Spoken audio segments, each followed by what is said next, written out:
iri hati, lalu menimbulkan niat jahat untuk membunuh Daud.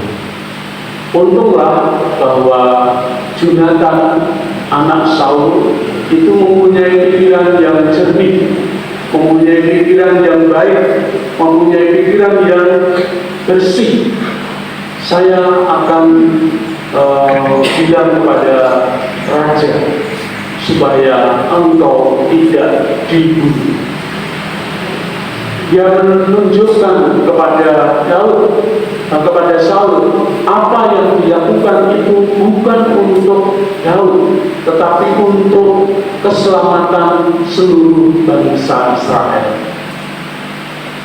Bapak Ibu, saudara-saudari yang terkasih, dalam kepengurusan kita, baik itu dari tingkat lingkungan, wilayah, paroki, ini kita mendasarkan diri kepada semangat pelayanan demi kebaikan seluruh umat, bukan untuk kepentingan pribadi per pribadi, bukan untuk mencari status, bukan untuk mencari popularitas, bukan untuk mencari pujian, bukan. Tetapi kita dipanggil untuk menjadi pengurus demi nama Tuhan semakin dimuliakan melalui umat yang kita layani. Maka sangat bagus apa yang menjadi moto dari Santo Ignatius Loyola, AMDD. Santo Ignatius mempunyai semangat ad maiorem Dei gloria, amrih mulya dalem Gusti. Segala sesuatu dilakukan demi kemuliaan Tuhan, bukan untuk status pribadi, mencari pengakuan, mencari kehebatan, popularitas, sanjungan, bukan. Kalau itu, nanti justru kita akan mengalami godaan dan kita bisa jatuh. Karena yang kita cari adalah kekuasaan, kedudukan, status, sanjungan, populer, biar kelihatan di depan saya sebagai seorang pemimpin, saya sebagai seorang ketua, saya sebagai seorang pengurus. Kalau itu yang dicari, nanti Anda akan kecewa, nanti Anda akan mengalami kejatuhan. Karena di tengah-tengah kita itu ada begitu banyak orang yang menilai, begitu banyak orang yang akan melihat sejauh mana ketulusan hati pelayanan-pelayanan kita tunjukkan di dalam hidup. Maka seperti Yesus yang adalah kepala dari gereja, pemimpin dari gereja, jemaat, dia berani turun ke bawah, dia berani melayani, dia berani ambil bagian, dia berani mencuci, membasuh kaki para muridnya. Itu adalah tanda kerendahan hati, tanda cinta kasih, bahwa menjadi kepala, menjadi pemimpin itu harus bisa menjadi teladan bagi banyak orang. Dan keteladanan itu ditunjukkan dalam tindakan-tindakan yang nyata. Maka Bapak Ibu, saudara-saudari yang terkasih, dalam bacaan Injil tadi juga kita dengarkan, Yesus menyembuhkan banyak orang sakit, bahkan mengusir banyak roh. Dan roh-roh itu, setan-setan itu tahu siapa dia. Engkaulah anak Allah. Tetapi Yesus tidak terpesona oleh pujian-pujian, memberitahukan siapa. Bukan itu yang dicari oleh Yesus, bahwa iblis, setan-setan itu mengetahui bahwa dia adalah anak Allah. Mereka berteriak-teriak, mereka menunjukkan kepada orang banyak, Yesus ini adalah anak Allah. Tetapi Yesus justru dengan keras melarang mereka memberitahukan siapa dia, karena baginya itu adalah godaan. Sanjungan, pujian, kemuliaan itu bisa menjadi godaan yang menakutkan, dan kemudian kita bisa jatuh tertelungkup di bawah kaki setan yang menggoda kita. Maka sebagaimana Yesus yang tidak gila sanjungan, gila pujian, gila status, Yesus justru turun ke bawah dengan tindakan-tindakan yang nyata dan konkret, menyembuhkan banyak orang sakit dari mana-mana, dari daerah mana-mana datang kepada Yesus untuk minta dijamah dan disembuhkan. Yesus melayani mereka. Yesus memberikan dirinya untuk mereka. Maka inilah inti dari pelayanan kita, Bapak Ibu, saudara-saudari yang terkasih.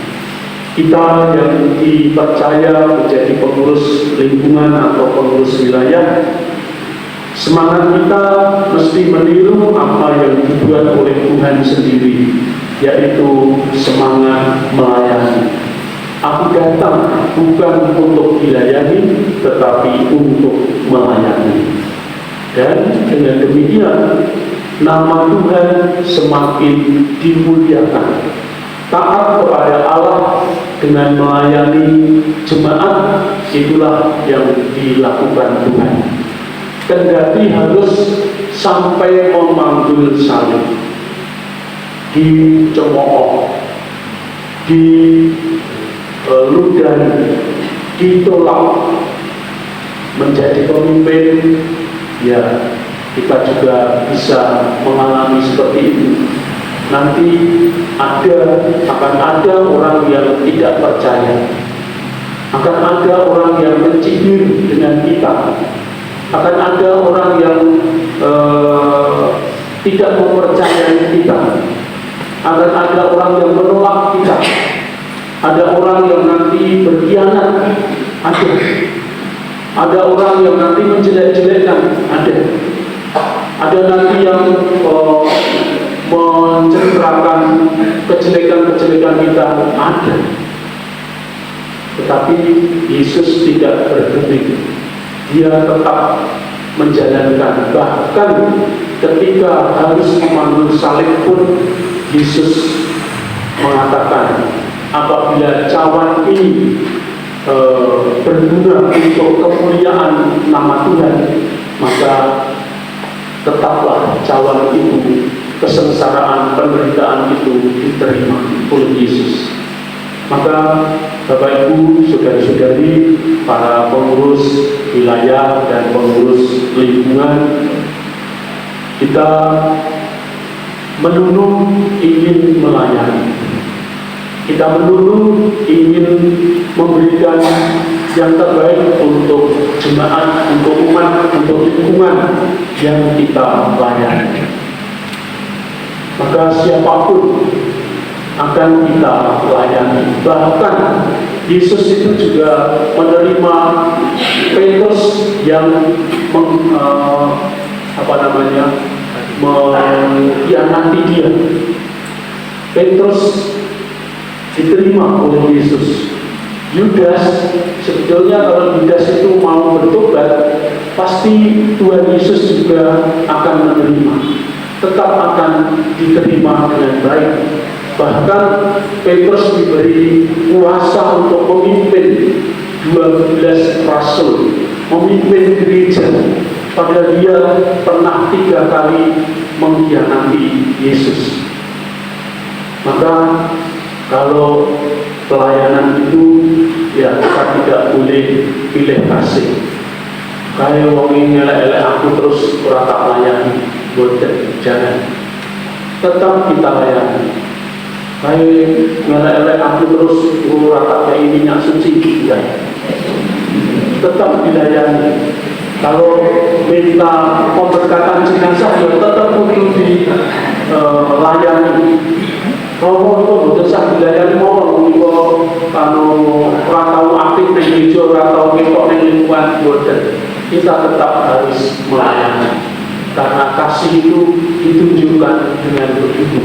Kalau kita masih membeda-bedakan, kalau kita masih ada dendam, kalau kita masih ada penilaian-penilaian, wah, kayak wong ini elek aku, kayak wong ini ratau mendukung, ratau neng gereja, ratau neng lingkungan, ratau neng, lalu tidak kita layani, lalu apa bedanya kita dengan orang lain? Maka mari Bapak Ibu kita siaga saja. Pasti nanti sebagai pemimpin, ketua, pengurus di lingkungan itu pasti nanti akan mendapatkan banyak tantangan. Tidak semua umat yang mendukung ikut dengan kita, enggak. Pasti ada yang orang terima, orang yang kedumel, orang yang menilai jelek, orang yang melempar batu sembunyi tangan, ada, pasti ada. Tapi mari kita tunjukkan iman kita sebagaimana Tuhan Yesus yang juga berani menerima salib, berani menerima penderitaan demi keselamatan kita semua. Maka mari kita mohon semoga para pengurus lingkungan dan wilayah yang sudah dipilih ini mempunyai semangat pelayanan yang tulus. Kita doakan terus-menerus, kita dukung, kita bantu supaya jemaat gereja kita bisa hidup, berkembang, tumbuh dengan pengalaman cinta kasih, dengan pelayanan, dengan keterbukaan, saling guyup rukun satu sama lain. Dan kita doakan siapapun mereka, baik yang setuju maupun tidak setuju, baik yang mendukung maupun yang tidak mendukung, ya kita tetap melayani mereka semua. Semoga nama Tuhan selalu dimuliakan kini dan sepanjang masa. Amin. Bapak Ibu yang terkasih, ini tiba saatnya kita akan melantik para pengurus wilayah dan pengurus lingkungan. Silakan.